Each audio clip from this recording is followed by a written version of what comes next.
bienvenidos otra semana más. La semana pasada no subí vídeo porque sentía que no tenía este tema bien preparado como quería tenerlo. Entonces os lo traigo hoy, no pasa nada. Igual llego un poco tarde, pero espero que no. Hice en Twitter una encuesta sobre qué queríais como especial de Halloween y la opción de la que voy a hablar no es la que ganó, pero sí era la que más me interesaba. Entonces hoy os voy a hablar de la fotografía post-mortem. Buscando información me di cuenta de que yo creo que es un tema que está bastante mal tratado porque la mayoría de artículos, de vídeos, etcétera, están hechos desde el morbo y no es el punto de vista que yo quiero abordar en este vídeo. Antes de nada quiero enseñaros de dónde saqué la información principal. Ya os dije que estoy buscando primero información en internet. Voy a destacar una chica concretamente que se llama Sonia Neisha. Os voy a dejar el link abajo de su vídeo y aunque el título sí que parece un poco clickbait porque empieza en plan muy turbio en mayúsculas, sí que siento que lo trata un poco desde el respeto, desde el entendimiento y tal. Y después realmente como la base de todo, de absolutamente todo, es este libro, El retrato y la muerte, la tradición de la fotografía post-mortem en España, de Virginia de la Cruz Lichet. Lichet, no sé muy bien cómo se pronuncia su nombre, lo siento. Es parte de su trabajo de la tesis doctoral. Su tesis vi que está centrada en Galicia y a pesar de que aquí ponen que es a nivel español, la mayoría de las fotos son gallegas. Ya os digo que es un libro súper interesante y yo os lo recomiendo si os interesa este tema. Para empezar quiero hablaros de una pequeña anécdota. Esta semana me acordé de que yo en el instituto había leído un relato de El Gran Castelao. Es un relato de retrincos. Es que a mí no me llamó la atención en su momento, creo. En plan, me pareció hasta entrañable y de repente dije...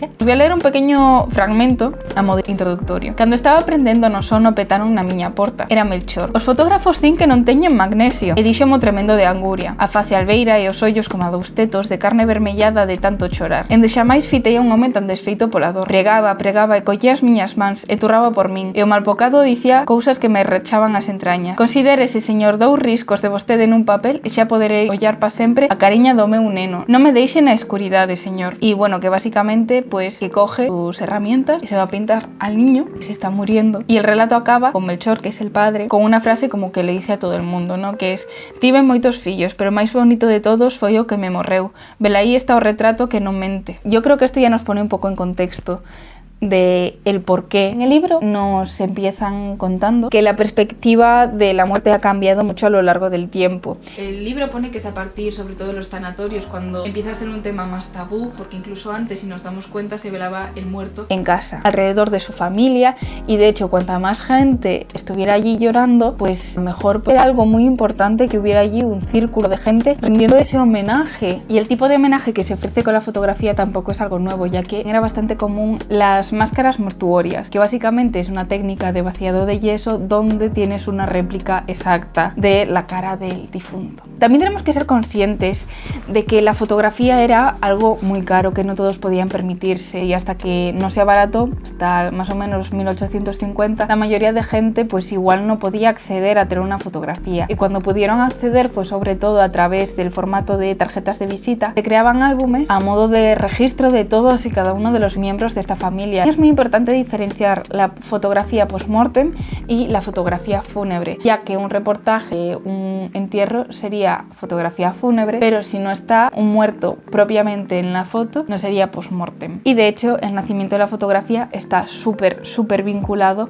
a la muerte, porque el 14 de octubre de 1839, es decir, pocos meses después de que se presentara el proceso del daguerrotipo, Alfred Donet presentó una foto de un niño muerto como resultado de una exposición que se había tomado durante muchas horas. Lo bueno, entre comillas, de fotografiar a muertos justo era que antes las fotografías tardaban igual varios minutos en sacarse. Las personas muertas no se mueven. Entonces tienes resultados muy nítidos porque tú quieras que no. Si tengo que estar quieta 2 minutos, me voy a mover porque respiro, porque parpadeo. En el libro se divide un poco la fotografía post-mortem en 3 etapas. Estas etapas están un poco basadas en Estados Unidos, pero que más o menos se pueden ajustar a España. Estas 3 etapas representan un poco la posición ante la muerte. Entonces vemos que entre los 40 y los 50 lo que se intentaba era, sobre todo con los niños, retratar como si siguieran vivos y eso es resultado de negar esa muerte, ¿no? Después nos encontramos otra etapa que es como si estuvieran durmiendo entre los 60 y los años 80, que también es un poco de negar fumigación de muerte, porque se intentaba ocultar el féretro a toda costa, ya fuera difuminando después en postproducción, como se diría ahora, o tapándolo con sábanas, con velos, un poco con todo. Encontramos la tercera etapa como la más cogida entre pinzas para el caso de España, como As-Death, ¿vale? Propiamente muertos, que es sobre siglo XIX y XX, que es sin simulacros, mostrando como el nuevo estatus social, enseñan que la persona efectiva está muerta. Y esto no se da demasiado en España, sobre todo por la falta de medios. Una de las razones por las que se llevaba a cabo estas fotografías era por la emigración, sobre todo en el caso de Galicia, como sabéis, pues hubo mucha emigración, sobre todo a Latinoamérica, y esas fotos eran como una prueba, una muestra de que efectivamente esa persona había muerto. Si durante ese periodo hubo más gastos, fue debido a que había que darle pues un entierro digno. A partir de 1940 cogen protagonismo los reportajes fúnebres, que más que para recordar al muerto, es para recordar el día de su entierro. Hay algunas fotos que efectivamente dan bastante mal rollo, pero a la vez tienen como una estética que yo creo que nos persiguen a día de hoy. Por ejemplo, el nuevo vídeo de Zetangana, si no me equivoco, estaba grabado en un cementerio, ¿sabes? Realmente en nuestro imaginario, aunque sea de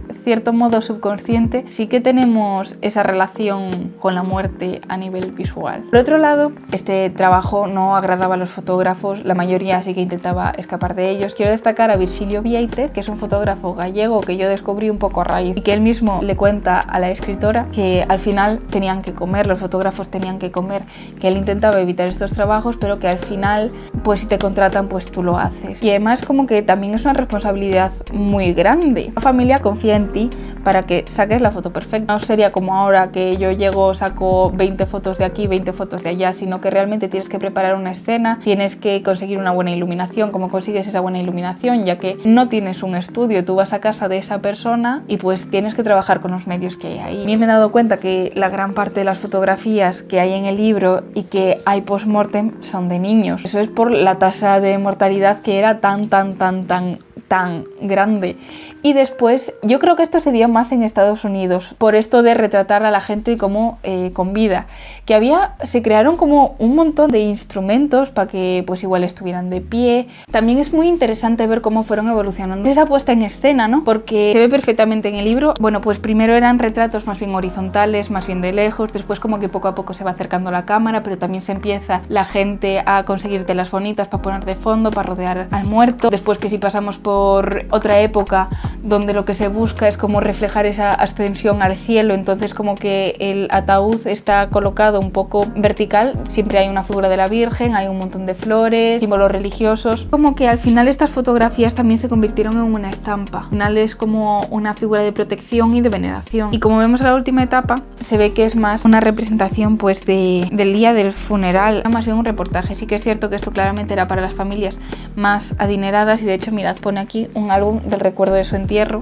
y se tomaban desde las etapas del rito funerario hasta el velatorio, el entierro y tal. También encontramos una etapa donde se fotografía a la gente con los muertos, y por ejemplo en el velatorio. Al final es un ritual para recordar al muerto, como lo sigue siendo ir al cementerio el 1 de noviembre. Creo que es una forma que tuvieron de honrar de la mejor forma que pudieron, que tuvieron. Pues esto sería un poco a grandes rasgos lo que he sacado yo en conclusión. Espero que de alguna forma lo hayáis entendido, que seáis capaces de verlo desde otro punto de vista, ¿no? Y que si os interesa, yo os animo bastante a leer este libro porque es súper interesante. Espero que os haya gustado, que os haya parecido interesante, que hayáis llegado a entender un poco el porqué de alguna forma, no sé.